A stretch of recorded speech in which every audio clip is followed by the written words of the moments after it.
सभी को एक बार फिर से जय मसीह की। और आपके खिलखिलाते हुए चेहरों को देख के मुझे लग रहा है कि आप सब बहुत अच्छे हैं। परमेश्वर आपको ब्लेस करे। आज की जो प्रीचिंग का टॉपिक है मेरा, और ये एकदम मैं जब परमेश्वर से जब मैं पिछले संडे था तो एकदम परमेश्वर ने मेरे दिल से बात हुई कि हम इस बारे में बात करनी चाहिए, क्योंकि एक्चुअली हमें इस बारे में पता नहीं होता। और जब हम किसी चीज़ को जान जाते हैं बिब्लिकली परमेश्वर के वचन के द्वारा, तो ही हम उस चीज़ पर काबू पा पाते हैं। क्योंकि वचन में लिखा है कि मेरे वचन का ज्ञान है उसके ना होने से मेरी प्रजा का नाश हुआ है।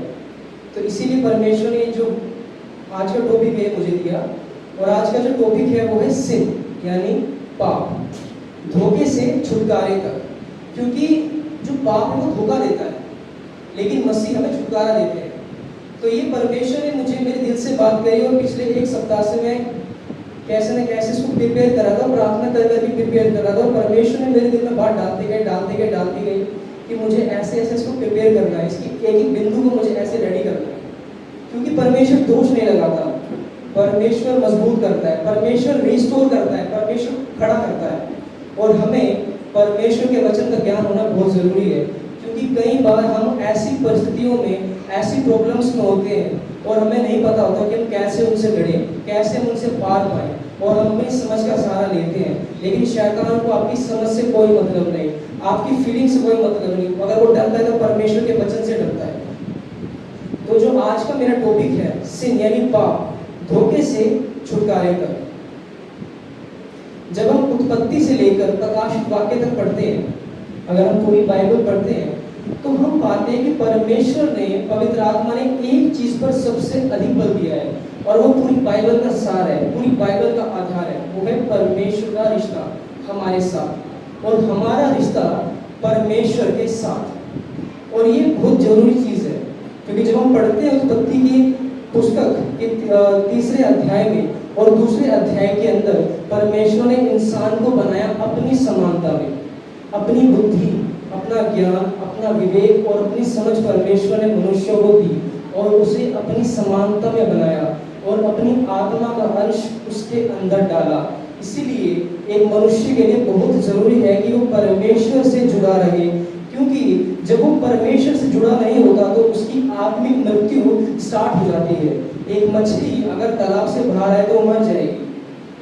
इसी प्रकार एक मनुष्य जब परमेश्वर की उपस्थिति से बाहर आता है तो वो मरना स्टार्ट कर देता है। बेशक उसको एक बात पता नहीं चलती, क्योंकि ये मृत्यु ऐसी नहीं होती जैसे शारीरिक मृत्यु होती है, इसमें सब हम देख पाते हैं, लेकिन वो धीरे धीरे मरना स्टार्ट कर देता है। उसकी आत्मा सिकुड़ना स्टार्ट कर देती है, रेवलेशंस पाना बंद कर देती है, और वो धीरे धीरे मरने लगता है। परमेश्वर की बातों को वो समझ नहीं पाता। अगर हम पढ़ते हैं उत्पत्ति से लेकर प्रकाशित वाक्य तक, परमेश्वर ने क्या मनुष्य को आज्ञा दी कि अपने परमेश्वर से संबंध स्थापित कर, अपने परमेश्वर को अपनी पूरी बुद्धि, पूरी आत्मा और पूरे प्राण से प्रेम कर, उसके साथ चल, उससे रिश्ता कायम कर, है ना।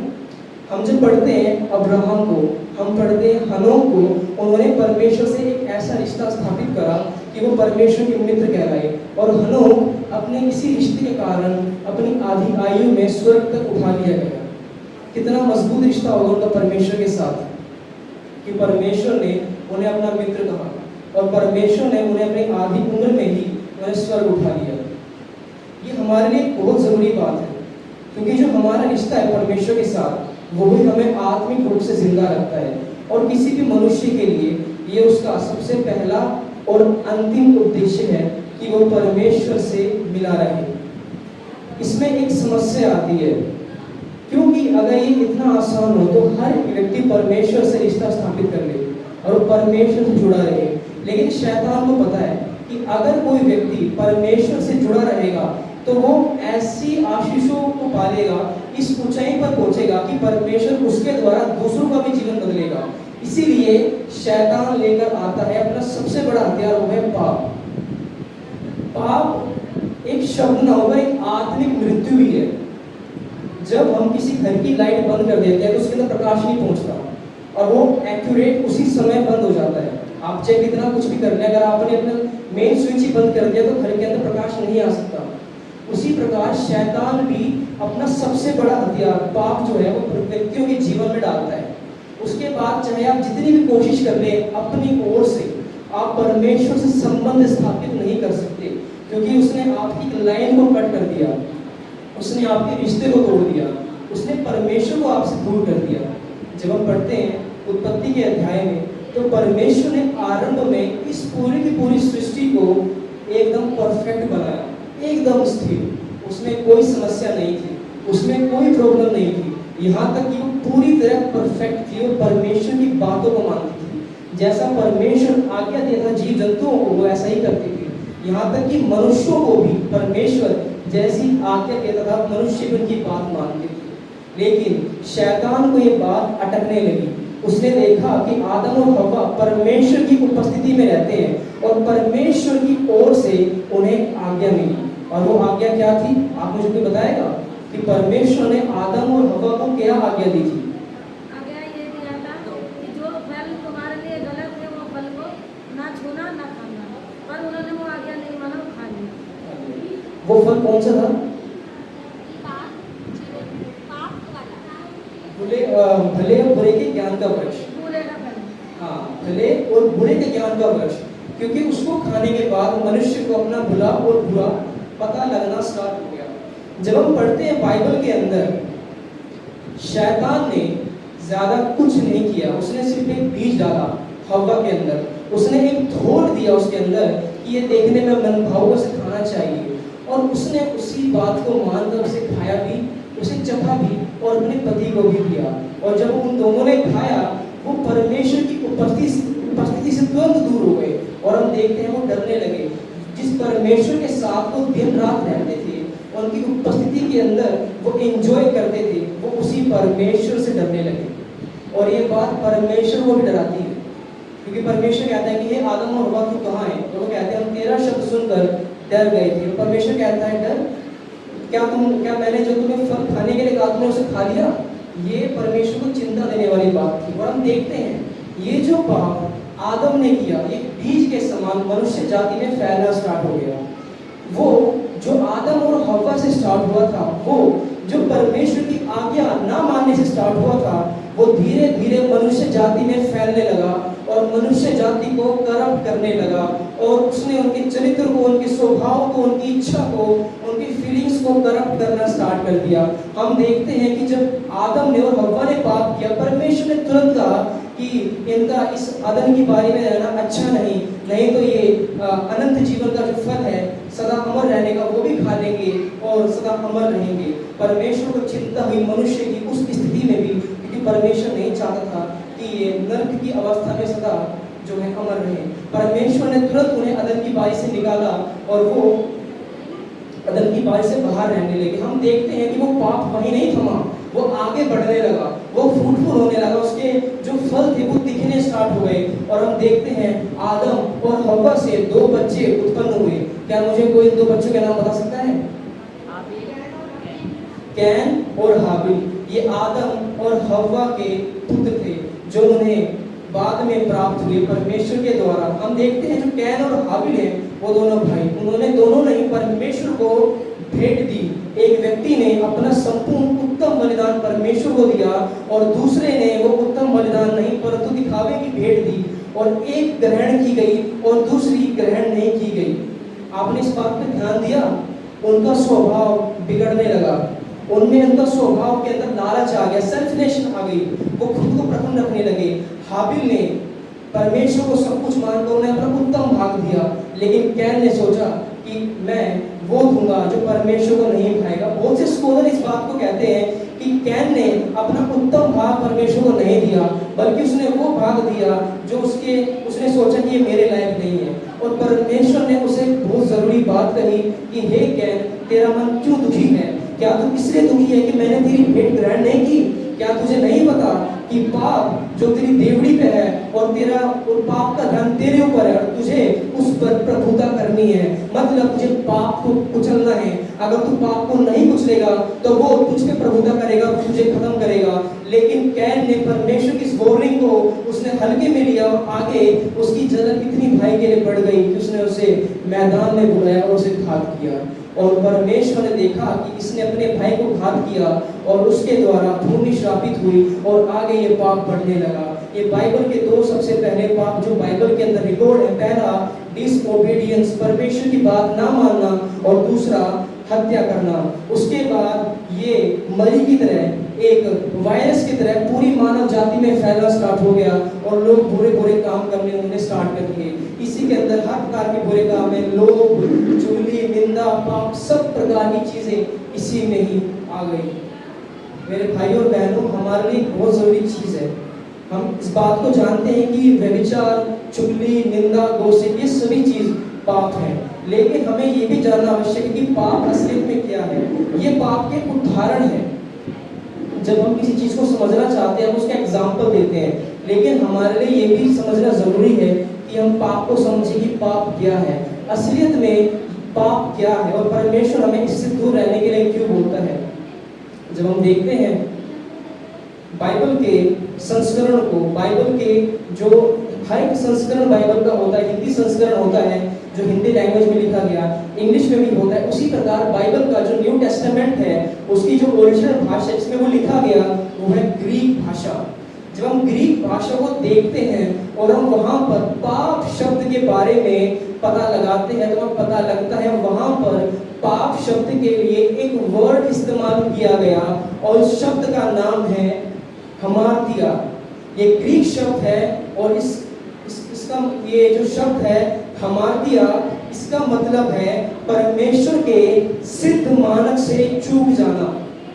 आपने अपने आसपास या इस बारे में आपने देखा भी होगा कि धनुर्धारी होते हैं जो तीर छोड़ते हैं, और धनुर्धारी इसलिए प्रसिद्ध होते हैं कि उनका जो तीर है वो सटीक लगता है, उन्हें जहां मारना है उनका तीर वहीं जाके लगता है। पुराने समय में जब राजा लोग होते थे तो उन्हें अपने लिए घुड़सवारों के अलावा अच्छे योद्धा और अच्छे धनुर्धारी भी चाहिए होते थे जो दूर से उनके दुश्मनों को मार सके, और वो भी सटीक रूप से। इसका हमें उदाहरण मिलता है जब हम बिन्यामीनियों के बारे में पढ़ते हैं। परमेश्वर ने गवाही दी कि जो बिन्यामीनी लोग थे वो इतने मजबूत थे कि जब वो भाला या तीर चलाते थे तो बाल भर भी नहीं चूकते थे। तो यानी धनुर्धारी का मजबूत होना कितनी आवश्यक बात है। एक राजा उसी धनुर्धारी को अपनी सेना में शामिल करता है जो मजबूत होता है, जिसका निशाना सटीक होता है, और जो अच्छा नहीं होता वो उसको रिजेक्ट कर देता है। क्या आपने इस बारे में सोचा? नए नियम के अंदर परमेश्वर के सभी बड़े बड़े दासों ने सबसे अधिक इस शब्द का इस्तेमाल करा है, हमार्तिया, जो ग्रीक शब्द है। इसके अलावा और भी शब्द है जिनका इस्तेमाल हम कर सकते थे, लेकिन उन्होंने पवित्र आत्मा के द्वारा इस शब्द का इस्तेमाल करा, हमार्तिया, परमेश्वर के सिद्ध मानक से चूक जाना। अभी आप सब सोच रहे कि परमेश्वर का सिद्ध मानक क्या है। परमेश्वर अपने आप में ही सिद्ध है। सिद्ध का मतलब एक ऐसी अवस्था, एक ऐसा चरित्र, एक ऐसा व्यक्ति जिसके अंदर कोई दोष ना हो। हम सभी इंसान हैं, हम कभी कभार परिस्थिति के प्रभाव में आके अगर बुरा ना भी करना चाहे तो हमसे बुरा हो जाता है। वो हो सकता है गुस्से के रूप में हो, वो हो सकता है लड़ाई झगड़े के रूप में हो सकता है अपने बड़ों की बात ना मानने के रूप में हो, और तरह तरह से वो हो सकता है। लेकिन वचन कहता है कि परमेश्वर सिद्ध है, चाहे कैसी भी परिस्थिति क्यों ना हो, परमेश्वर अपने चरित्र में स्थिर रहता है, अपने गुणों में स्थिर रहता है। और यही शब्द हमें बताता है कि हमार्तिया क्या है और परमेश्वर का सिद्ध मानक क्या है। नम्रता, प्रेम, दया, क्षमा, सत्य, पवित्रता और आज्ञाकारिता, ये सभी मिलकर परमेश्वर का सिद्ध मानक सेट करते हैं। ये बताते हैं कि ये परमेश्वर का सिद्ध मानक है। अब जो हमार्तिया शब्द है वो ये बताता है कि मनुष्य ऐसा करप्ट हो चुका है कि वो किसी भी मानक को जो परमेश्वर ने ठहराया है अपनी शक्ति पर उन्हें पूरा करने में असमर्थ है। मतलब वो इन्हें, कोई भी मानव इन सभी चीजों को अपनी शक्ति पर पूरा नहीं कर सकता। यानी एक स्थिति बाइबल हमें ये बताती है कि मनुष्य पाप के बाद एक ऐसी अवस्था में आ गया, आदम के पाप करने के बाद, कि चाहे वो जितनी भी कोशिश करे पवित्रता में रहने की, परमेश्वर की सिद्ध मानक को पूरा करने की, वो उन्हें पूरा नहीं कर सकता। क्यों? इसका रीजन क्या है? परमेश्वर से अलग आओ, परमेश्वर से दूर होना, क्योंकि परमेश्वर ही ब्लेसिंग का कारण है और हर प्रकार की आशीष उन्हीं से आती है। वही हमें सिद्ध करता है और वही हमें ताकत देता है। जब हम उनसे दूर होते हैं तो हम परमेश्वर की बातों को पूरा करने में भी असमर्थ होते हैं। आज जितने भी हमारे भाई बहन हमारे बीच में बैठे हैं, आप सब इस बात को जानते होंगे, जब हम सभी मसीह नहीं थे तो हमारे लिए गुस्सा करना, चुगली करना, निंदा करना और दूसरों के बारे में बातें करना काफ़ी आसान था। लेकिन जब हम आज इस अवस्था में हैं, जब पवित्र आत्मा हमारे अंदर है और हम परमेश्वर के वचनों को जानते हैं, अगर हम उन कामों को करने की कोशिश भी करें तो पवित्र आत्मा हमें तुरंत रोकता है। वो हमारे अंदर एक बर्डन डालता है, वो हमारे अंदर एक बेचैनी स्थापित कर देता है कि तुझे ये काम नहीं करना है ना। ये परमेश्वर का सामर्थ्य है। लेकिन जब परमेश्वर से चूकते हैं, हम उनके सिद्ध मानक से भी चूक जाते हैं और ये एक बहुत भयानक अवस्था है। आप इस बात को ऐसे सोचिए कि एक व्यक्ति जो स्वर्ग जाने की जद्दोजहद कर रहा है, दान दक्षिणा दे रहा है, अपने आप को उसने पूरा समर्पित करा हुआ है, वो परमेश्वर के लिए घंटों घंटों नंगे पैर चलता है, वो परमेश्वर के लिए हर एक उस काम को करता है जो उसकी क्षमता से भी बाहर है, लेकिन फिर भी परमेश्वर कहता है जो शब्द हमारा दिया कि फिर भी वो परमेश्वर के सिद्ध मानक से चूक जाता है। परमेश्वर का जो मानक है वो 100% है। परमेश्वर 100% पवित्र है। और अगर एक व्यक्ति जो 99% पवित्र हो लेकिन एक भली वस्तु में चूक जाए, वो परमेश्वर के मानक से चूक जाता है। और हमारा यह शब्द हमें इंगित करता है, हमारा ध्यान लेकर जाता है ऐसे जीवन की तरफ जो निष्कलंक होना चाहिए, जो सिद्ध जीवन होना चाहिए। इसके बहुत सारे पॉइंट्स हैं और इसके पॉइंट्स के अंदर शामिल है मिसिंग द मार्क। पहला पॉइंट जो हमारे शब्द का है मिसिंग द मार्क, यानी निशाना चूकना। दूसरा डिसओबीडियंस, यानी अनाज्ञाकारिता। तीसरा है विद्रोह, रेबिलियस, मतलब जो परमेश्वर ने हमें आज्ञा दिया उनका विरोध कर रहे हैं, उनके चरित्र का, उनकी इच्छाओं का विरोध कर रहे हैं। और चौथा है सेपरेशन, जो परमेश्वर से अलग करता है। एक दूसरा शब्द भी है जो हमें पाप के बारे में और अच्छी तरीके से समझाता है, और वो दूसरा शब्द है आवोन। ये एक इब्रानी शब्द है, एक हिब्रू शब्द है, और इसका मतलब है परमेश्वर के सीधे मार्ग से जानबूझकर मुड़कर अपनी चाल को टेढ़ी कर लेना, या भ्रष्टता में आना, या अपने चरित्र को बिगाड़ना, या नैतिक रूप से बिगड़ जाना।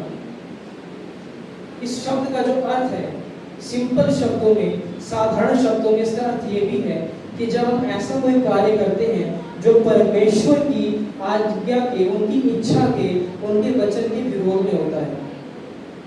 परमेश्वर ने हमें प्रत्येक आज्ञा दी, और मेरे भाइयों और बहनों, परमेश्वर की प्रत्येक आज्ञा का जो कारण है वो अंत में हमारी आशीषें और हमारी समृद्धि है, क्योंकि परमेश्वर हमें बढ़ाना चाहता है। आप में से जितने भी लोग यहाँ बैठे हैं, बेशक आप अपने आप को एक छोटा व्यक्ति समझें, आप अपने आप को उस लायक न समझें कि परमेश्वर आपको इस्तेमाल करेगा नहीं करेगा, लेकिन परमेश्वर के लिए परमेश्वर के पास आपके लिए एक बहुत बड़ी योजना है, क्योंकि परमेश्वर आपके बारे में नहीं सोचता, वो उन लोगों के बारे में भी सोचता है जिस जगह से आप आए हैं, जिस क्षेत्र में आप रहते हैं, जिस कम्युनिटी से आप बिलोंग करते हैं। परमेश्वर उन्हें बचाना चाहता है, इसलिए परमेश्वर ने आपको चुना और कहा कि तुम जगत की ज्योति हो, ताकि तुम्हारी ज्योति को देखकर तुम्हारा परिवार मसीह में आए, ताकि तुम्हारी ज्योति को देखकर लोग, तुम्हारे आसपास के लोग, तुम्हारे पड़ोसी, तुम्हारे जितने भी चाहने वाले हो मसीह में आए और मसीह के जो प्रेम है उसको फील करें। लेकिन शैतान ये सब आसानी से होने नहीं देना चाहता। वो आपकी गवाही को खराब करना चाहता है, वो आपके पीछे पड़ता है, वो आपको तरह तरह की अभिलाषाओं में डालता है और आपको गिराना चाहता है, ताकि वो आपका एक रॉन्ग एग्जाम्पल क्रिएट कर सके और लोगों में आपके सम्मान को घटाए।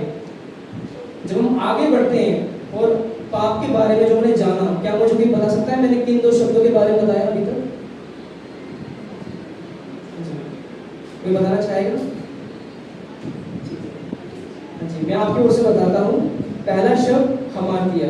हमार्तिया का मतलब है परमेश्वर के सिद्ध मानक से चूक जाना, क्योंकि हर एक वस्तु का एक स्टैंडर्ड होता है। आप सभी का भी एक स्टैंडर्ड है, आप भी एक स्टैंडर्ड से नीचे कपड़े नहीं खरीदते, क्योंकि आप भी सोचते हो ये थोड़ा अच्छा कपड़ा नहीं है। हमारे हर एक चीज़ एक स्टैंडर्ड होते हैं, कपड़े खरीदने के, जीवन शैली के, कि हम एक अच्छी जगह चाहते हैं रहने के लिए। हमारे जीवन के हर एक क्षेत्र के एक स्टैंडर्ड होता है, वैसे परमेश्वर का भी स्टैंडर्ड है जो हमारे शब्द में दिखता है। दूसरा आवोन शब्द, जो हमें ये बताता है कि जब एक व्यक्ति का जो चरित्र है, उसका गुण है, जब वो टेढ़ा होने लगता है, इसको आप इस तरह समझ सकते हैं कि परमेश्वर ने हमें एक सीधे रास्ते की तरह दिशा निर्देश दिए कि हमें एक सीधे रोड पे चलना है, लेकिन कुछ ऐसा हुआ, कुछ ऐसा घटित हुआ कि हमने उस सीधे रोड पर ना चलने के बजाय हमने दूसरा रास्ता ले लिया।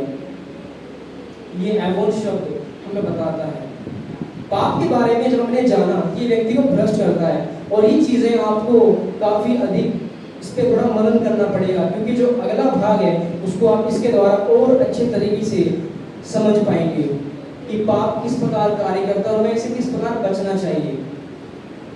जो पाप है वो किस प्रकार किसी व्यक्ति के जीवन में कार्य करता है। पाप खड़खड़ाता हुआ या डरावनी आवाज में किसी भी व्यक्ति के पास नहीं आता है, वो बिल्कुल भी नहीं आता।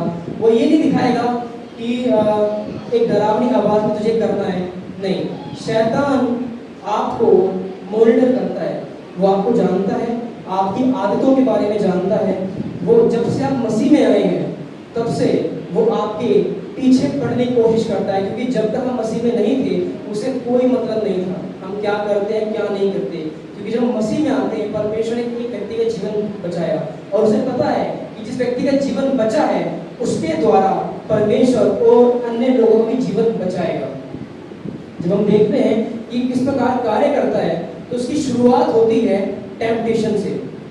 टेम्पटेशन, परीक्षा, हिंदी में से परीक्षा कहते हैं, सुनने में काफी आसान लगता है। हमें से प्रत्येक व्यक्ति ने अपने स्कूल के अंदर एग्जाम दिया है, वो एक परीक्षा होती है। हमें से किसी को नहीं पता कि क्या परीक्षा में आने वाला है, क्या पूछा जाने वाला है। हम उसकी तैयारी करते हैं, हम सब्जेक्ट्स को पढ़ते हैं, उसके बारे में अध्ययन करते हैं, उसको अच्छे से उसका अभ्यास करते हैं, और जब परीक्षा आती है तो हम उसे पास करने की पूरी जद्दोजहद करते हैं। क्योंकि पता है क्योंकि जो व्यक्ति उसको पास नहीं कर पाएगा वो पुराने लेवल पे रह जाएगा, उसको और एफर्ट्स लगाने होंगे अगले लेवल पे जाने के लिए। तो हर एक व्यक्ति जो है वो उस परीक्षा को पास करने की पूरी कोशिश करता है।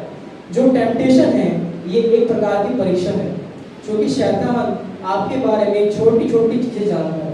वो जानता है आपकी ज़रूरतें क्या है, वो जानता है आपकी समस्या क्या है, वो जानता है आपको अपने बिजनेस में क्या समस्या हो रही है, वो जानता है कि आपको अपने परिवार में क्या समस्या हो रही है, आपको आपकी हेल्थ में क्या समस्या हो रही है, आपको आपकी स्पिरिचुअल जीवन में, शारीरिक जीवन में, और आपकी जॉब पर, आपके रिश्तों में क्या समस्या हो रही है। और वो तभी अपनी ओर से सुझाव लेकर आता है, जो सुझाव बनावटी होता है, जो सुझाव कम समय के लिए होता है और जिंदगी बर्बाद करने के लिए होता है। जब हम बात करते हैं टेम्पटेशन की तो इसकी जो शुरुआत है वो दिमाग में होती है। टेम्पटेशन, शैतान जो है वो अपना पूरा रूप दिखा दे किसी व्यक्ति के पास नहीं आता, वो एक हल्का विचार लेकर आता है। हो सकता है वो किसी व्यक्ति से कहे जो काम करता है कि तेरे घर में प्रॉब्लम है, तुझे पैसे की तंगी है, तू अगर चाहे तो थोड़ा पैसा निकाल ले अपने बॉस के यहाँ से, तेरी जरूरतें पूरी हो जाएंगी, तू तो एक अच्छा व्यक्ति है, कोई नहीं परमेश्वर देख रहा है तो माफी मांग लेना। लेकिन परमेश्वर को पता है कि ये गलत कार्य है, शैतान को भी पता है कि ये गलत कार्य है, लेकिन वो फिर भी उन चीजों के अंदर व्यक्ति को लेके जाना चाहते हैं। क्यों?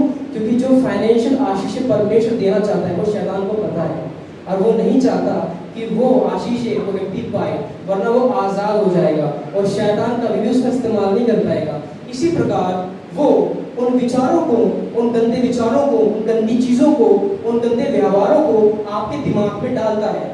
जब आप उन पर ध्यान देना शुरू करेंगे तो आपको लगेगा कि ये तो मैंने सोचा ही नहीं, मेरे दिमाग में कहाँ से आ गया, तो आप उसकी ट्रिक को पकड़ लेंगे।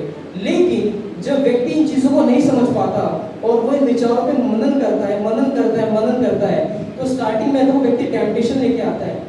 जो शैतान वो टेम्पटेशन लेके आता है उसका उदाहरण हमें दिखता है नए नियम में, जब प्रभु यीशु मसीह भूख से व्याकुल होते हैं। आपने इस बात पे ध्यान दी, प्रभु यीशु मसीह उपवास से पहले अपने घर में थे, उन्हें भूख उसमें भी लगती होगी, उन्हें तुरंत खाना मिलता था। शैतान उपवास के समय क्यों उनके जीवन में आया? आप मुझे कोई बता सकता है इस बारे में कि जो शैतान है वो उपवास के समय ही क्यों उनकी परीक्षा करने के लिए आया? 40 दिन से खाना चाहिए था उनकी बॉडी में। हाँ, ये सच में ये रीजन है, ये रियल रीजन है। परमेश्वर भूखे थे, प्रभु यीशु मसीह भूखे थे 40 दिन से, और शैतान ने उनकी आवश्यकता को देखा कि ये व्यक्ति 40 दिन से भूखा है, इसने रोटी का एक अन्न का एक टुकड़ा भी नहीं खाया और इतना व्याकुल हो चुका है कि उन्हें अंदर से भूख लगी। और शैतान उनके एक्सप्रेशंस को देख के जान रहा है इन्हें भूख लग रही है। वो तुरंत टेम्पटेशन परीक्षा लेकर आया कि हे प्रभु, अगर आप इस पत्थर को आज्ञा दें ये तो रोटी बन जाएगी, तो आप इसे आज्ञा दें। वो परमेश्वर के सामने टेम्पटेशन लेकर आया, लेकिन परमेश्वर ने कैसे उसे हराया? परमेश्वर ने कहा कि मनुष्य जो है रोटी से नहीं परमेश्वर के वचन से जिंदा रहता है। आमीन। ये चीजें हमारे लिए सीखने के लिए है। जब शैतान गंदे विचार, गंदी चीजें, गंदे बातें लेकर आता है, उसको हमें रिप्लेस करना होता है परमेश्वर के वचन से, क्योंकि वो आपके जीवन में, आपकी सोच के अंदर एक घर बनाना चाहता है अपने विचारों का। मुझे प्रभु की दास से एक बात पता लगी कि जैसे चिड़िया उड़ती है, अगर आप उसे भगा दोगे वो उड़ जाएगी, लेकिन अगर वो बार बार उड़ती रहे आपके सर के ऊपर, तो ये गलती फिर आपकी है। क्यों? क्योंकि आपने उसको भगाया नहीं, अब वो आपके सर पे घूम रही है। जैसे हम देखते हैं कि जो मच्छर होता है, अगर आप उसको भगा दोगे वो भाग जाएगा, लेकिन वो बार बार आ रहा है, उसने आपके सर पे डेरा कर लिया। इसका मतलब हमें उन विचारों को भगाने की जरूरत है, हमें उन विचारों को तोड़ने की जरूरत है जो हम मसीह में गिराते हैं। पहला कारण जो पाप काम करता है किस प्रकार से, वो पहला उसका चरण है टेम्पटेशन। टेम्पटेशन अपने आप में पाप नहीं है, लेकिन इसकी शुरुआत है। ठीक, टेम्पटेशन अपने आप में पाप नहीं है, लेकिन इसकी शुरुआत है, और ये शुरुआती चरण है। जब आप चाहें तो पाप को पूरी तरीके से खत्म कर सकते हैं और शैतान को वहीं पर कुचल सकते हैं। जैसे मछली, जब हम चारा डालते हैं, मछली को सिर्फ चारा दिखता है, वो हुक को नजरअंदाज कर रही होती है, हुक को वो नजरअंदाज कर रही होती है, और वो उस चारे की तरफ ध्यान रहता है, और जब वो उस चारे को पकड़ लेती है तो वो फंस जाती है। मेरे भाइयों और बहनों, मैं आपसे एक बात कहना चाहता हूँ, हम सभी इंसान हैं, हम सभी हो सकता है एक दूसरे से प्रेम करें, हमारा प्रेम इंसानी हो, लेकिन जो उस सिंहासन पे है ना, वो आपसे इतना प्रेम करता है कि कोई मनुष्य आपसे इतना प्रेम नहीं कर सकता। कोई माता पिता, कोई बहन इतना आपसे प्रेम नहीं कर सकती जितना वो आपसे प्रेम करता है। अगर आप परमेश्वर के हृदय को, जो बाइबल है, उन्हें पढ़े, तो आपको पता लगेगा कि परमेश्वर के लिए, परमेश्वर के पास आपके लिए कितनी महान योजनाएं हैं, और जो शैतान, जो कि उसके पास कोई पावर नहीं है, वो इस योजनाओं से आपको वंचित करना चाहता है, वो आपको दूर हटाता है, वो आपको उस गड्ढे के अंदर रखना चाहता है ताकि आप पढ़ ना सके, ताकि आप आशीष का पारण न हो। व्यवस्था विवरण 28 अध्याय में लिखा है कि तू कभी किसी को उधार ना मांगेगा, मैं तुझे दूसरों को देने वाला बनाऊंगा। लेकिन शैतान क्या कहता है? मैं तुझे दूसरों को देने वाला नहीं, बल्कि तुझे मांगने वाला बनाऊंगा। परमेश्वर हमें आशीष देता है और शैतान हमें उस गड्ढे में लेकर जाना चाहता है। क्यों? क्योंकि वो आपसे डरता है। आपके अंदर पवित्र आत्मा है, आपके पास प्रभु यीशु मसीह है, और हमें ये चीज इसलिए सीखने की जरूरत है। जब हम इन चीजों को समझ जाएंगे, हम शैतान की टैक्टिक से बचेंगे। पाप एक ऐसी अवस्था है जिससे व्यक्ति हमेशा संघर्ष करता है। परमेश्वर के बड़े बड़े दासों को देखें, उन्होंने हमेशा पाप से कहने की संघर्ष किया है, लेकिन परमेश्वर चाहता है कि हम उसे छुटकारा पाएं। याकूब की पुस्तक पहले अध्याय के 14 वचन में, इसे आप नोट कर सकते हैं आगे के लिए। याकूब की पुस्तक पहले अध्याय के 14 वचन में आप इसको नोट कर सकते हैं और बाद में पढ़ सकते हैं। इसके बारे में आपको और अच्छे से पता लगेगा। दूसरा, जो पाप काम करता है, उसका दूसरा तरीका क्या है काम करने का? यह इस पर शैतान दिमाग में उस जो पाप है उसके फायदे दिखाना शुरू कर देता है। जो टेम्पटेशन उपचार के द्वारा लेकर आया, उसने उसको इतनी बार दिमाग के अंदर रिप्ले करा, इतनी बार दिमाग के अंदर रिप्ले करा कि आपका जो दिमाग है वो उस पर फोकस हो चुका है। समझ रहे इस बात में आपको क्या कहना चाह रहा हूँ? एक थॉट जो शैतान लेकर आया, वो बार बार आपके दिमाग के अंदर उसने इतनी बार चलाया, इतनी बार उसने उस थॉट को लेकर आया कि अब आप उसे विश्वास करना स्टार्ट कर चुके हैं। कैसे? शैतान, परमेश्वर ने कहा कि हे गिदोन, परमेश्वर ने क्या कहा? हे शूरवीर सूरमा, यहोवा तेरे संग है। गिदोन कमजोर था, वो डर रहा था, वो इतना डर चुका था कि वो अपने खेत खलिहान में छुप गया था, मोआबियों को देख के, मिद्यानियों को देख के, सॉरी। लेकिन जब परमेश्वर उससे मिले, परमेश्वर ने उसे ये नहीं कहा कि तू कमजोर है। परमेश्वर ने स्टार्टिंग ही करी कि हे शूरवीर सूरमा, यहोवा तेरे संग है।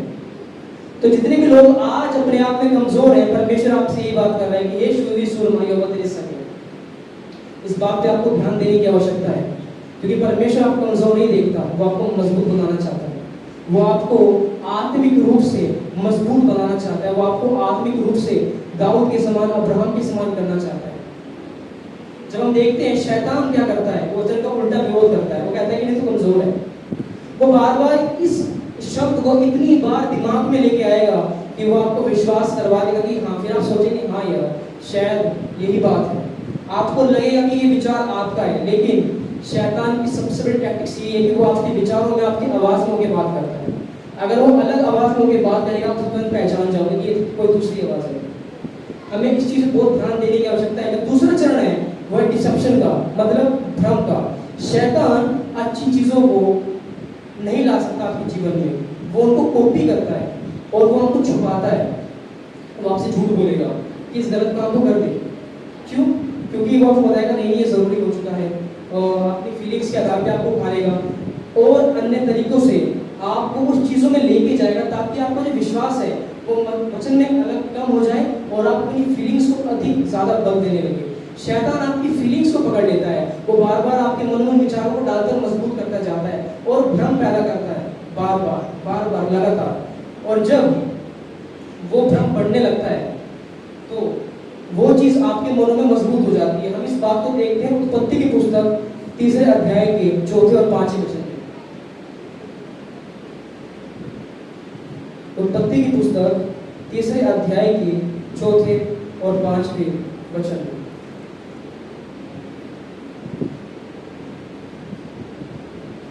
मेरे इस वचन को पढ़ेगा। उत्पत्ति की पुस्तक 3 अध्याय के 4 और 5 वचन में। तब सर्प ने स्त्री से कहा, तुम निश्चय ना मरोगे, वरन परमेश्वर आप जानता है कि जिस दिन तुम उसका फल खाओगे उसी दिन तुम्हारी आंखें खुल जाएंगी और तुम भले बुरे के ज्ञान पाकर परमेश्वर के तुल्य हो जाओगे। परमेश्वर ने कहा, पर जो वृक्ष वाटिका के बीच में है उसके फल के विषय में परमेश्वर ने कहा है कि न तो तुम उसको खाना और न उसको छूना, नहीं तो मर जाओगे। तब सर्प ने स्त्री से कहा। अब यहाँ पे आपको ध्यान देने वाली बात है कि परमेश्वर ने क्या कहा और उसने क्या कहा। परमेश्वर ने कहा उसको नहीं छूना, नहीं तो मर जाओगे। सर्प ने क्या कहा? वरन परमेश्वर आप जानता है कि जिस दिन तुम उसका फल खाओगे उसी दिन तुम्हारी आंखें खुल जाएंगी और तुम भले बुरे का ज्ञान पाकर परमेश्वर के तुल्य हो जाओगे। शैतान को सच्चाई पता है कि परमेश्वर ने क्या कहा है। वो उस सच्चाई को बदल नहीं सकता क्योंकि वो परमेश्वर का वचन है। वो करता क्या है कि वो आपको रीजंस देने लगता है कि परमेश्वर ने ऐसा क्यों कहा, क्यों नहीं कहा, उसका क्या रीजन था, ताकि वो आपको बहका सके, आपको डाउट में लेके आ सके, आपके अंदर चिंता उत्पन्न करना, आपको वो चिंता में लेके आना उसका सबसे बड़ा हथियार है। ये एक भ्रम है जो वो पैदा करता है।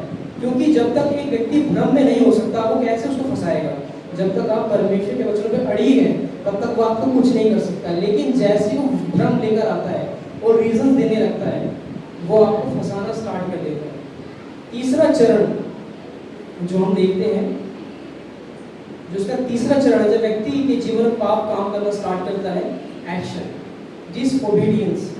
जब दिमाग पूरी तरीके से उस धोखे को सच मानता है तो इच्छा शक्ति कमजोर हो जाती है और वो कमजोर हो जाती है और जो विचार बार बार आपके मन में आता है वो एक्शन बन जाता है। इस चीज को हमें काफी अधिक गहराई से सोचने की बात है। उसने क्या काम करा? पहले चरण में टेम्पटेशन परीक्षा लेकर आया, दूसरे में उसने भ्रम फैलाया, उसने इन चीजों से आपके दिमाग को जकड़ा।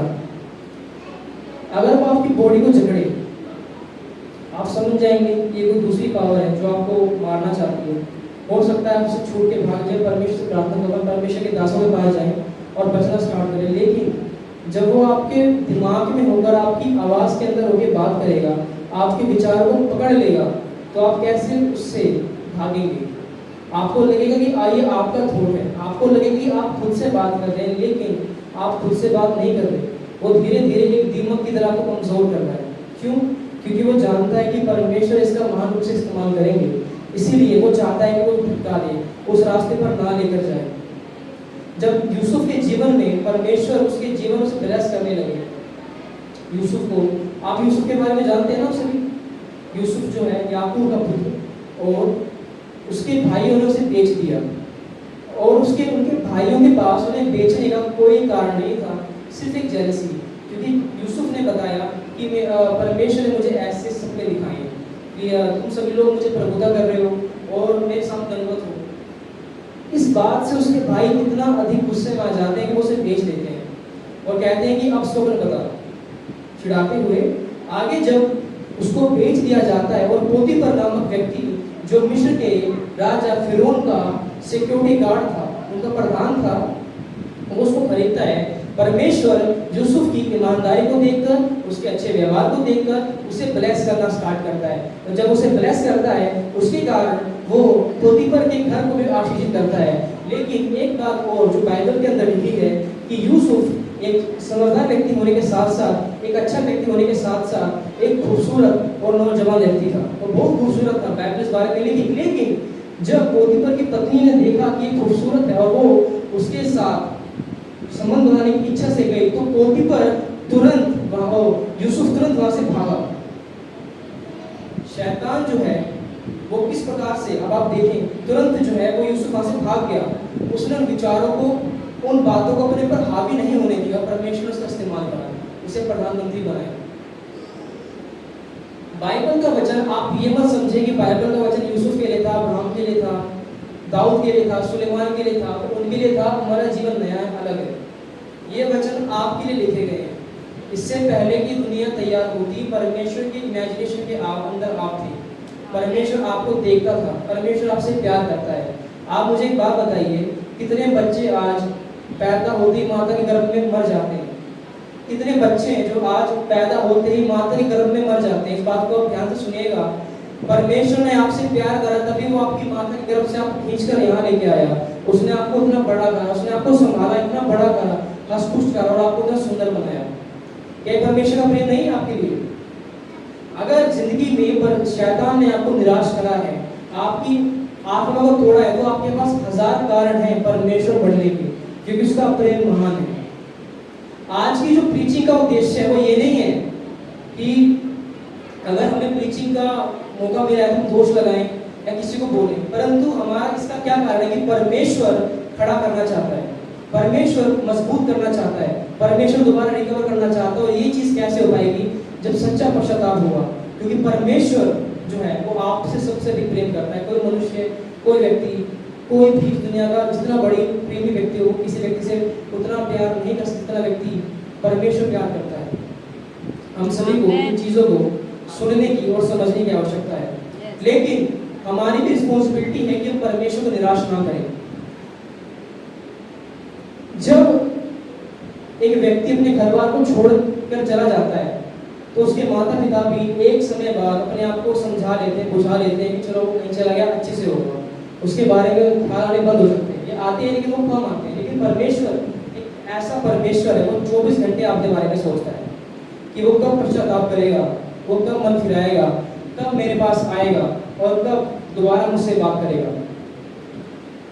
इस बात को आप सोचिएगा, परमेश्वर आपसे बहुत प्यार करता है। एक्शन, डिसओबीडियंस, जब दिमाग पूरी तरीके से उस धोखे को सच मानता है जो शैतान आपके जीवन में लेकर आया, तो आपकी इच्छा शक्ति को तोड़ देता है। इच्छा शक्ति, आपका विवेक जो परमेश्वर ने आपको दिया, मसीह के अंदर उसे साफ सुथरा किया। जब मसीह में नहीं थे, हमारा विवेक उन बातों को भी अच्छी मानता था जो गलत है, उन बुरी बातों को भी वो सही ठहराता था, उन गंदी बातों को भी वो सपोर्ट करता था जो अच्छी नहीं है, जो परमेश्वर के अनुसार नहीं है। लेकिन परमेश्वर ने मसीह में आने के बाद आपके विवेक को शुद्ध किया, प्यूरिफाई किया, साफ सुथरा करा। जैसे किसी व्यक्ति को जो कि गंदा है, मिट्टी से लथपथ है, उसे धोकर साफ सुथरे कपड़े पहना दिए जाए। स्त्री करे साफ सुथरे कपड़े, वो एकदम चमकता है साफ कपड़े पहन। जब शैतान काम करता है तो वो सबसे पहले विवेक को तोड़ना स्टार्ट करता है, क्योंकि जब आपका विवेक कमजोर हो जाएगा तो सोचने समझने की शक्ति क्षीण होती जाएगी, कमजोर होती जाएगी, और फिर आप अपने परमेश्वर के वचन पर महत्व ना देकर अपनी फीलिंग्स पर महत्व देंगे, और वो चीजें जो है गिरने का कारण बनती है। यूहन्ना की पुस्तक 8वें अध्याय के 34वें वचन में ये लिखा हुआ है। और जो लास्ट इस पाप की जो स्टेज है वो अलगाव। एक्शन होने के बाद जो प्लेजर था वो खत्म हो चुका है, जो भ्रम था वो भी मिट चुका है, क्योंकि शैतान आपको फंसाना ही चाहता था। उसने इतनी सारी मेहनत करी, भ्रम पैदा करा, इतने सारे थॉट्स लगाए ताकि वो आपको फंसा सके। क्यों? जैसा मैंने आपको स्टार्टिंग में बताया, वो आपके रिश्ते, जो आपका परमेश्वर के साथ रिश्ता है, जो परमेश्वर के साथ आपकी संगति है, उसको तोड़ने के लिए पहले उसने सारा भ्रम क्रिएट करा, सारे विचार लेकर आया, और जब पाप उसने करवा दिया, उन एक्शंस को जब उसने एक रूप दे दिया, फिजिकल रूप दे दिया, तो उसके बाद फिर वो आपको टॉर्चर करता है कि ये तूने पाप करा, गिल्ट पैदा करता है, फियर पैदा करता है, गंदे पाप पैदा करता है, और कीचड़ के अंदर लेके जाने की कोशिश करता है। अब जो सेपरेशन है वो कैसा सेपरेशन है? आप में से मुझे बताइए, इस सेपरेशन की कैसा अलगाव, कैसा अलगाव है, ये कैसा अलग होना है? परमेश्वर से अलग होना, उनके संबंधों से अलग होना, राइट? जब परमेश्वर से अलग हो जाते हैं, और ये अलगाव बहुत खतरनाक है, क्योंकि हमारा जो जीवन है परमेश्वर के द्वारा ही है। हम जो जिंदा है, जो परमेश्वर में आशीष करता है, हर एक ऊर्जा का, हर एक पवित्रता का जो स्रोत है परमेश्वर ही है। जब इस चीज से व्यक्ति अलग हो जाता है तो वो धीरे धीरे घुटना स्टार्ट कर देता है, उसके ऊपर एंजाइटी, फियर, डिप्रेशन, तरह तरह की चीजें उसके ऊपर हावी होने स्टार्ट कर देती है, और एक जो सिन का सर्कल है वो उसके जीवन में काम करने का प्रयास करता है। दूसरा जो सिन है उसके प्रभाव, समझ का अंधा होना। शैतान जो है सिन को आपके जीवन में लाके आपकी समझ को अंधा करना स्टार्ट करता है, धुंधला करना स्टार्ट करता है। कैसे? कि जो चीजें आपने की उनके प्रति आप कम संवेदनशील हो जाते हैं, वो आपको नॉर्मल लगने लगती है। वो चीजें कहीं ना कहीं आपको नॉर्मल लगने लगती है। पहले आप उनसे भागते थे, लेकिन अब वो कहीं ना कहीं आपको नॉर्मल लगने लगती है, और डर जीवन के अंदर प्रवेश करता है। जब हम देखते हैं उत्पत्ति के अध्याय 3 अध्याय में, उत्पत्ति की पुस्तक 3 अध्याय में, जब आदम और हव्वा ने पाप करा, उनका सबसे पहला एक्शन था डर। वो डरे, झाड़ियों में छुपे, और उन्होंने अपने लिए वस्त्र बनाए। जब ये चीजें जीवन में आती, सबसे पहला जो परिणाम वो डर दिखता है, व्यक्ति डरने लगता है। वो सोचता है कि परमेश्वर के लायक नहीं है, या परमेश्वर से नफरत करता है, वो परमेश्वर के पास कैसे जाएगा, उसका प्रार्थना करने का मन नहीं करता, बाइबल पढ़ने का मन नहीं करता, और वो परमेश्वर से दूर होने लगता है। और जैसे मैंने आपको बताया, पाप के प्रति जो है संवेदनशील, कम सेंसिटिव हो जाता है, और गिल्ट, शेम, निराशा जो है वो भर जाता है। ये सभी चीजें मैंने आपको बताई। इसे बताने का मेरा मकसद ये नहीं था कि मैं आपको पाप की ताकत के बारे में बताऊं, या पाप कितना महान होता है, या वो किसी व्यक्ति के जीवन को किस प्रकार खत्म करता है, नहीं। लेकिन जब हमें पता है कि हमारा एक शत्रु है, तो हमारे लिए ये भी जानना जरूरी है कि वो किस प्रकार काम करता है, ताकि हम उसके योजनाओं को खत्म कर सकें, ताकि हम उसकी योजनाओं को नष्ट कर सकें, और हम परमेश्वर की उस योजना में चल सकें। जब राजा दाऊद ने गलती की, उसने उस बात को छुपाने के लिए कहा कि उरिया अपनी पत्नी के पास जा, ताकि लोगों को लगे कि उसी से प्रेग्नेंट हुई है। फिर उसने क्या काम करा? उरिया को मरवा दिया। यही चीज है, वो बार बार आपके विवेक को खत्म करना स्टार्ट करता है। एक गलती की बजाय फिर दूसरी गलती करवाता, तीसरी गलती करवाता है। वो सर्कल बनाना स्टार्ट करता है, ताकि कभी भी आप खड़े ना हो सके, आपकी आत्मा अंदर से टूट जाए। लेकिन परमेश्वर महान परमेश्वर है, वो हमसे एक सच्चा पश्चाताप चाहता है। वो हमसे सच्चा पश्चाताप चाहता है। वो पश्चाताप कैसा? कि हम अपनी आत्मा को, अपने हृदय को परमेश्वर के लिए खोलें, उसके लिए बदल जाए, क्योंकि इसी में हमारी भलाई है। क्यों? क्योंकि परमेश्वर हमसे प्रेम करता है, वो हमें रिकवर करना चाहता है। जो चीजें हानि के लिए ठहराई गई, परमेश्वर को हमारे फेवर में बदलना चाहता है। अगर हम बात करें हाउ टू ओवरकम सिन, हम सिन पर कैसे विजय प्राप्त कर सकते हैं, जैसे मैंने आपको बताया कि पाप एक वायरस की तरह है, ठीक, जो व्यक्ति के जीवन को खत्म करने के उद्देश्य से, उसको करप्ट करने के उद्देश्य से, परमेश्वर से अलग करने के उद्देश्य से जीवन में आता है। ठीक, उसको कोई मतलब नहीं कि व्यक्ति कितना अच्छा कितना नहीं, लेकिन वो बस क्या चाहते हैं कि परमेश्वर से अलग आओ, आत्मिक मृत्यु और सदा के लिए नरक, ये उसके उद्देश्य होते हैं। लेकिन हम इनसे कैसे पार पा सकते हैं? सरेंडर टू क्राइस्ट, जब हम परमेश्वर को समर्पित हो जाते हैं। वचन रोमियो की पुस्तक 6वें अध्याय के 6वें वचन को कोई मैंने पढ़ेगा?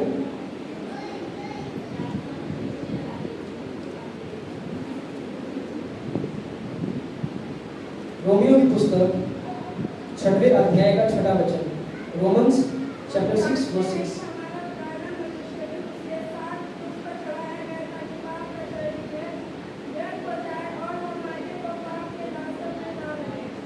आमीन। एक बार दोबारा पढ़ें, कोई व्यक्ति को बड़ा ही रुक रुक के पढ़े, शब्दों पे थोड़ा जोर दे देंगे। रोमियो 6:6 हम जानते हैं कि हमारा पुराना मनुष्यत्व उसके साथ क्रूस पर चढ़ाया गया ताकि पाप का शरीर व्यर्थ हो जाए और हम आगे को पाप के दासत्व में ना रहें। आमीन। आमीन। तो जो परमेश्वर की योजना है वो कैसी है? वो चाहते हैं कि हम अपने पुराने मनुष्य को क्रूस पर चढ़ाएं ताकि शरीर की सारी जो अभिलाषाएं वो व्यर्थ हो जाए, ठीक, और आगे को हम पाप के दासत्व यानी उसकी स्लेव बनकर न रहें। परमेश्वर हमें आज़ाद करने की बात करता है, परमेश्वर हमें आज़ादी देने की बात करता है, और पाप हमें बंधुआ अपने बंधुत्व में रखने की बात करता है, अपने बंधन में रखने की बात करता है। सबसे पहला काम जो हम पाप को खत्म करने के लिए कर सकते हैं कि हम अपने आप को परमेश्वर के हाथों में समर्पित करते हैं, परमेश्वर के हाथों में अपने आप को समर्पित कर दें, सरेंडर टू क्राइस्ट। क्योंकि जो हमारी ताकत है वो परमेश्वर से आती है, और वही हमें लड़ने की हिम्मत और ताकत देता है, और पाप का जो सरगा है उसे तोड़ने की ताकत देता है। दूसरा, स्टार्व टू फ्लैश, यानी हर एक उस चीज को जो फ्लैश को कमजोर करती है उसे खत्म कर देने से। It means that you have to cut every explain that जो आपकी जीवन के अंदर आपकी जो सारी अभिलाषा है उनको जगाती है, ठीक। जैसा हम देख चुके हैं एग्जाम्पल में, जोसेफ जो है पोतीफर की पत्नी से भागा, अगर वो वहाँ खड़ा होता तो वो उसका पाप में गिर जाता, लेकिन उसने उस चीज़ को कट करा, उसने उस अभिलाषा को, गंदी चीज़ों को वहीं कट कर दिया ताकि परमेश्वर की नजर में पवित्र रह सके। परमेश्वर हमसे पवित्रता चाहता है, परमेश्वर हमसे ये चाहता है कि हम परमेश्वर का भय मानें, और पवित्रता हमारे जीवन के लिए बहुत जरूरी है। और शैतान पाप को लेकर आकर हमें करप्ट करना चाहता है, ठीक। तो दो चीजें मैंने आपको बताई कैसे हम पाप को ओवरकम कर सकते हैं। पहला, सरेंडर टू क्राइस्ट। दूसरा, स्टार्व टू फ्लैश। आप वचनों को हाईलाइट कर सकते हैं या लिख सकते हैं बात के लिए। रोमन्स चैप्टर 13 वर्स 14, इसका एग्जांपल आप देख सकते हैं, वचन को देख सकते हैं। Starve the flesh. तीसरा है रिन्यू योर माइंड, ये बहुत जरूरी है। रोमियो चैप्टर 12 वर्स 2, पेज नंबर 221। इस संसार के सदृश न बनो, परंतु तुम्हारे मन के नए हो जाने से तुम्हारा चाल चलन भी बदलता जाए, जिससे तुम परमेश्वर की भली और भावती और सिद्ध इच्छा अनुभव से मालूम करते रहो। आमीन। परमेश्वर चाहते हैं कि हम अपने माइंड को रिन्यू करें। आप सभी लूत को जानते हैं, बाइबल के अंदर आपने पढ़ा है लूत को, लूत और उनकी पत्नी, उनके बारे में परमेश्वर के दूतों ने कहा कि हे लूत अपने परिवार को लेकर यहाँ से निकल जाए, लेकिन लूत जो है वो देरी करने लगा। उसका परिवार था वहाँ निकालने के लिए, उन्हें विश्वास कराने के लिए कि परमेश्वर इस जगह को पसंद करने वाले हैं। जब लूत से काफी देरी हुई तो दूतों ने खुद उनके हाथों को पकड़कर उन्हें जगह से बाहर कर दिया।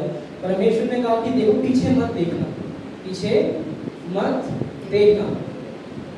लेकिन भागते हुए, जाते हुए लूत की पत्नी ने पीछे मुड़कर देखा, वो तुरंत आग नमक का खंभा बन गई। इस बात को आप सभी ने पढ़ा है। पीछे देखने का मतलब आप इसे ऐसा समझ सकते हैं कि उन्होंने संसार की अभिलाषाओं की ओर ध्यान दिया। लूत की पत्नी के मन में सब संसार की अभिलाषाएं आई जो उस नगर के अंदर थी, और जैसे ही उसने परमेश्वर के आगे बुलंद करा वो नमक का खंभा बन गई। रिन्यू, अपने माइंड को रिन्यू करने का मतलब है कि जिस चीज से परमेश्वर आपको निकाल चुके हैं, अब आपको उसके बारे में नहीं सोचना। अपने माइंड को परमेश्वर के वचनों से भरते जाना है, क्योंकि जितना आप परमेश्वर के वचनों से अपने बुद्धि को, अपने दिमाग को भरते जाएंगे, परमेश्वर की पवित्रता, परमेश्वर का वचन, परमेश्वर की प्रेजेंस, परमेश्वर की उपस्थिति आपके दिमाग में, आपके जीवन में भरना स्टार्ट हो जाएगी। और जब पवित्र चीज आती है, गंदगी अपने आप दूर हो जाएगी, आपको कुछ करने की आवश्यकता नहीं है। ये एक बहुत बड़ी चीज है। इसको आप घर पे जाके दोबारा देख सकते हैं, वचनों को पढ़ सकते हैं। और जब भी किसी व्यक्ति को जो टेम्पटेशन में है, अगर उसे लगे दोबारा कुछ चीजें जो वो जाग रही है, दोबारा पाप जो है अधिकार जमाने की कोशिश कर रहा है, वो इन वचनों को लेकर इनकी घोषणा कर सकता है। पूरा सप्ताह इस बार मैंने, मुझे नहीं पता कैसे, परमेश्वर इस बार पूरी पीछे पे दे दिया। पूरा सप्ताह डेली शाम को मैं लेके बैठा था कि कैसे प्रिपेयर करा जाए, कैसे ना किया जाए। एक चीजें लाइन टू लाइन कनेक्ट होती चली गई। एक्चुअली अगर परमेश्वर दोष लगाना चाहे वो दोष लगा सकता है सब पे। क्यों? परमेश्वर सिद्ध है, एक सिद्ध मनुष्य सब पे दोष लगा सकता है ना? लेकिन परमेश्वर का प्रेम ये है कि वो दोष नहीं लगाना चाहता, वो खड़ा करना चाहता है, वो व्यक्ति को दोबारा रिकवर करना चाहता है। क्यों? क्योंकि परमेश्वर ने आपको बनाया है अपनी समानता में। वो आज भी आपसे प्यार करता है, वो आज भी आप अपने बच्चे की नजर देखता है। वचन में लिखा है कि परमेश्वर ने जगत से ऐसे प्रेम करा कि उसने अपना इकलौता पुत्र दे दिया कि जो कुछ पर विश्वास करे वो नाश ना हो परंतु अनंत जीवन पाए। अगर परमेश्वर को आप पर दोष लगाना होता तो परमेश्वर क्यों अपने इकलौते पुत्र को भेजता? इस बात को आप सोचिएगा। अगर परमेश्वर को आप पर दोष लगाना हो क्यों अपने इकलौते पुत्र को भेजता? इस वचन को लेकर आप अपने माइंड को रिन्यू कीजिए, जितना हो सके उतना रिन्यू कीजिए, जितना हो सके उतना रिन्यू कीजिए। जो भी आपकी कंडीशन है, मैं नहीं जानता, परमेश्वर जानते हैं। जो भी आपकी समस्या है, जो भी आपकी प्रॉब्लम है, इस वचन को लेकर बार-बार लगातार अपने माइंड को रिन्यू करो कि वचन में क्या लिखा है। 12वें अध्याय के दूसरे वचन में, इस संसार के सदृश न बनो परंतु तुम्हारे मन के नए हो जाने से तुम्हारा चाल चलन बदलता जाए। और प्रार्थना करो कि परमेश्वर आपने चाल चलन बदलने की प्रार्थना की है, हमें वचन दिया है, हमारे चाल चलन को बदलो। क्योंकि वचन में लिखा है आज्ञा पालन सबसे बड़ा बलिदान है। अगर आप आज्ञा पालन करते हैं, आपने परमेश्वर को सब कुछ दे दिया है और परमेश्वर अब इसके अलावा आपसे कुछ भी नहीं चाहता। ठीक? जब आप परमेश्वर के वचन पर ध्यान देते हैं, अपने माइंड को रिन्यू करते हैं, शैतान का हर एक झूठ एक्सपोज हो जाता है, उसका हर एक भ्रम एक्सपोज हो जाता है, उसकी हर एक योजना एक्सपोज हो जाती है और वो एक्सपोज हो जाता है, वो खुद निकल जाता है। उसको पता है कि यहाँ मेरी दाल गलने वाली नहीं है। ये व्यक्ति पहले परमेश्वर के वचन पे चल रहा है, व्यक्ति पहले परमेश्वर के वचनों को बोलने की मनन कर रहा है, वो अपने आप निकल जाता है। और अंतिम रूप से बताने के लिए तो बहुत सी बातें हैं, लेकिन अंतिम रूप से मैं आप सभी को इतना ही कहना चाहूंगा कि परमेश्वर जो मौका देता है, हमें से प्रत्येक व्यक्ति को परमेश्वर इस्तेमाल कर रहा है, प्रीचिंग का, टीचिंग का, तरह तरह के मौके दे रहा है। ये परमेश्वर का धन्यवाद है। दूसरा, परमेश्वर आप सभी से प्रेम करता है। परमेश्वर का वचन है यशायाह की पुस्तक में कि जो इज़राइल है वो एक दाखलता के समान है जो हमेशा फलती जाती है। जब हम इस बात को मानते हैं कि हम भी परमेश्वर के बच्चे हैं और इज़राइल के पुत्र हैं, जो वासे की संतान ठहरे, तो हम इस बात पर विश्वास करते हैं कि जो आशीष अब्राहम, इसहाक और याकूब पे थी वो हम पर भी आएगी। जब वो आशीष हम पर आएंगी, जो शैतान को पता है, तो परमेश्वर हमारा बहुत बड़े लेवल पर इस्तेमाल भी करेगा। हो सकता है कोई व्यक्ति करोड़ों को बचा ले, हो सकता है कोई व्यक्ति लाखों को बचा ले, हो सकता है कोई व्यक्ति बहुत बड़ा बिजनेसमैन बन जाए, बहुत बड़ा प्रोफेसर बन जाए, है ना? परमेश्वर को आपकी योजना के बारे में पता है, लेकिन जो शैतान है वो नहीं चाहता। वो आपके पीछे पड़ा होता है। बेशक आप उसको देख ना सकें, बेशक आप उसको स्पष्ट रूप से देख ना सकें, लेकिन वो हमेशा दिन रात जागते हुए प्रयास करता है कि किस प्रकार आपको तोड़े।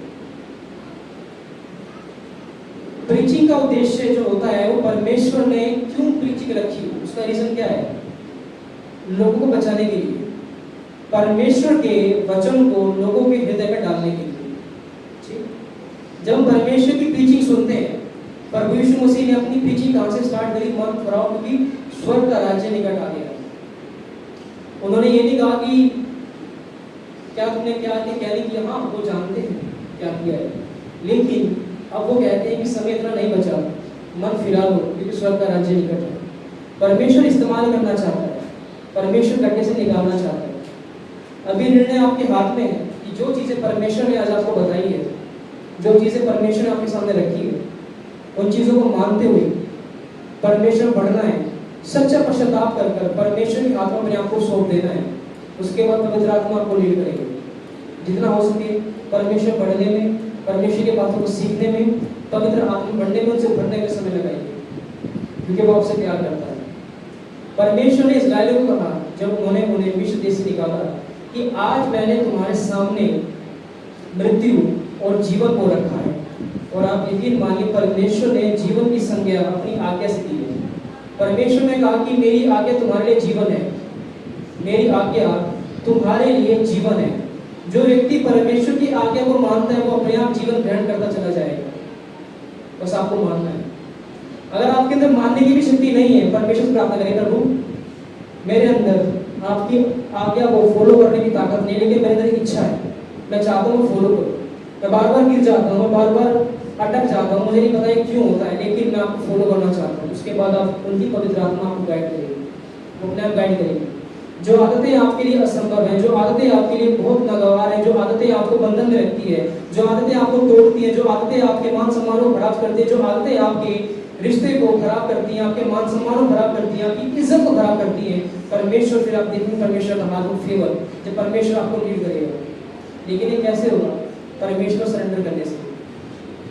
आज की प्रीचिंग के द्वारा मैंने आपको ये नहीं बताया कि पाप कितना महान है, उसकी कितनी ताकत है, लेकिन मैंने आपको ये दिखाया इसके द्वारा परमेश्वर आपको ये बता रहे हैं कि हाँ, हो सकता है पाप की ताकत मजबूत हो, उसका शिकंजा, उसका फंदा काफी मजबूत हो, व्यक्ति को मार देता हो, आप भी उसे अंधा करता हो, लेकिन परमेश्वर की सामर्थ सबसे बड़ी है, उसका प्रेम सबसे बड़ा है। तो आज परमेश्वर आपसे बात कर रहे हैं और वो चाहते हैं कि आप उनकी आज्ञाओं को अपने हृदय में रखें, दिन प्रतिदिन उनको मदद करें, उनको सीरियसली लें, उनकी बातों को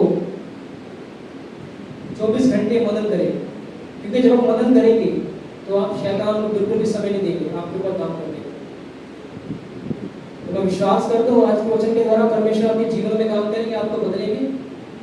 और जितने व्यक्ति हैं जो आज अपने जीवन के अंदर किसी समस्या में हैं, किसी प्रॉब्लम में हैं, झगड़ों में रगड़ों में, फाइनेंशियल क्राइसिस के अंदर है, हेल्थ की समस्या है, स्पिरिचुअल समस्या है, परमेश्वर ने आज़ाद करेंगे। और मैं इस बात में विश्वास करता हूँ, क्योंकि परमेश्वर ने आपसे प्रेम करा, मैंने आपसे प्रेम नहीं करा, परमेश्वर ने आपसे प्रेम करा है।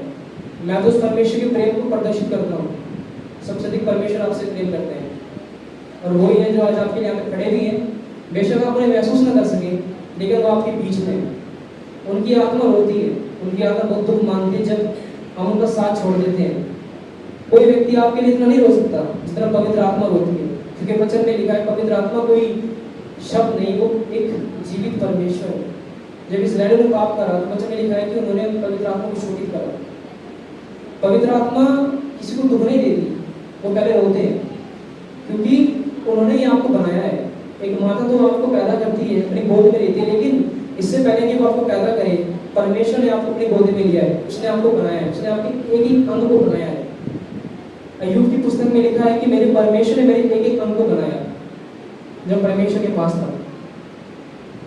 आज परमेश्वर आप सभी से बस ये चाहता है कि आप उससे प्रेम करें, वो आपसे कुछ नहीं चाहता। वो आपकी झोली को भर देगा, वो आपके घर को आशीष कर देगा, वो आपको मान कर देगा, बस कंडीशन ये है कि आप उससे प्रेम करें। अगर आपके अंदर या आपको लगता है कि आप स्ट्रगल करते हैं, परमेश्वर से प्रार्थना करें। आइए